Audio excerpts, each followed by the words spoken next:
नमस्कार दोस्तों, all knowledge around channel में आप सभी का स्वागत है।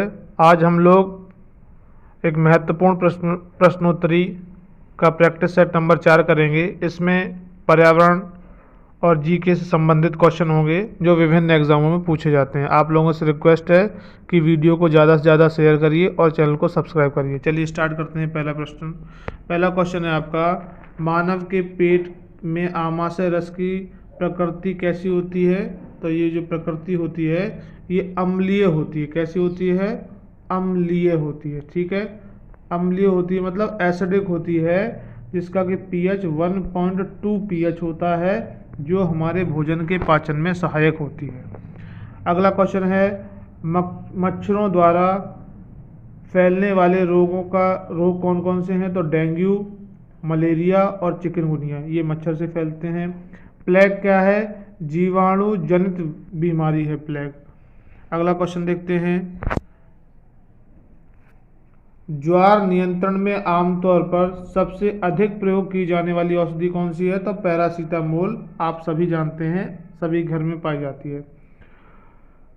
क्वेश्चन नंबर 5, कोई डॉक्टर एक मरीज को खाने के लिए कुछ दवाइयाँ लिखता है, साथ ही गुड़, आंवला और हरे पत्तेदार सब्जियों खाने का सुझाव देता है। यह मरीज किस रोग से पीड़ित होना चाहिए? तो इसके लिए एनीमिया होगा। ठीक है, किस विटामिन की कमी से रक्त का थक्का नहीं जमता है? तो विटामिन के। विटामिन के अगर नहीं है तो रक्त का थक्का नहीं जमता है। ठीक है, जैसे आपकी कोई घाव हो गया तो घाव में से खून निकलता ही रहेगा अगर विटामिन के की कमी है। चलिए अगला क्वेश्चन देखते हैं, विटामिन सी की कमी से होने वाली बीमारी का नाम बताइए। तो स्कर्वी हो जाएगा। ऐसे विटामिन ए की कमी से आपका नाइट ब्लाइंडनेस, बी से आपका बेरी, सी से स्कर्वी, डी से रैकेट्स, आयोडीन की कमी से आपका गॉइटर होता है। ठीक है, घेंगा रोग जिसको बोलते हैं। चलिए आगे बात करते हैं, क्वाशियोकर नामक रोग प्रोटीन की कमी से होता है। ठीक है, वायरस संक्रमण से होने वाला रोग कौन है? जुखाम है। किस गैस की गहन संलग्नता हीमोग्लोबिन से होती है? तो CO, कार्बन मोनोऑक्साइड इसको बोलते हैं।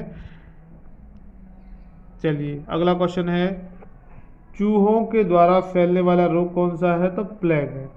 हमारे शरीर के किस अंग द्वारा अमोनिया को यूरिया में बदला जाता है? तो यकृत। ठीक है, यकृत के द्वारा बदला जाता है। चलिए अगला, विटामिन ए की कमी से नाइट ब्लाइंडनेस या रतौंधी हम कह सकते हैं, रतौंधी होता है। धूम्रपान से होने वाला प्रमुख रोग कैंसर है फेफड़ों का। पक्षमाभ्य उत्तक प्राणियों के शरीर में कहाँ मिलता है? तो ये मिलता है श्वासनिका में। ठीक है, अगला है, मलेरिया रोग होता है किसके कारण होता है? प्लाज्मोडियम फाल्सीपेरल के द्वारा।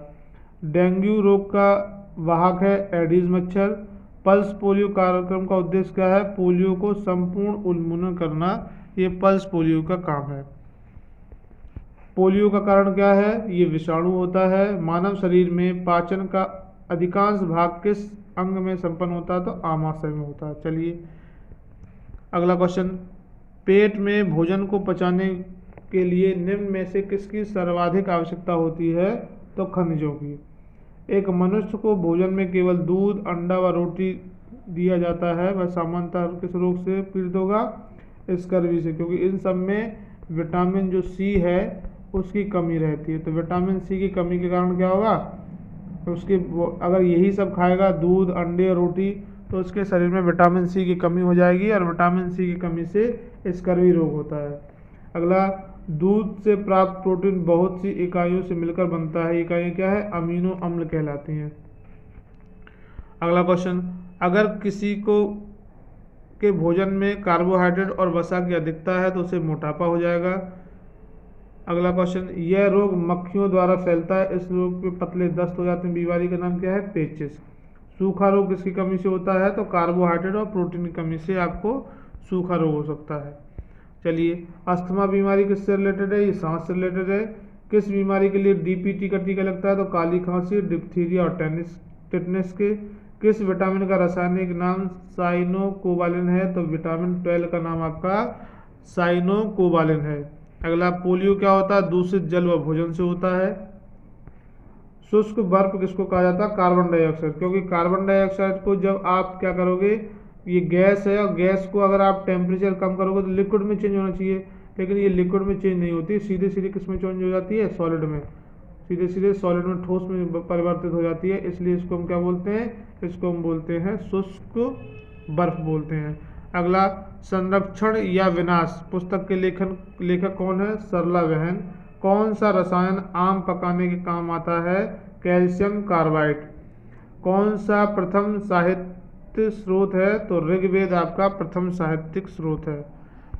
आगे बात करते हैं, आग्नेय चट्टानों का उदाहरण क्या है? बेसाल्ट है आपका। सिख धर्म के संस्थापक कौन थे? गुरु नानक देव थे।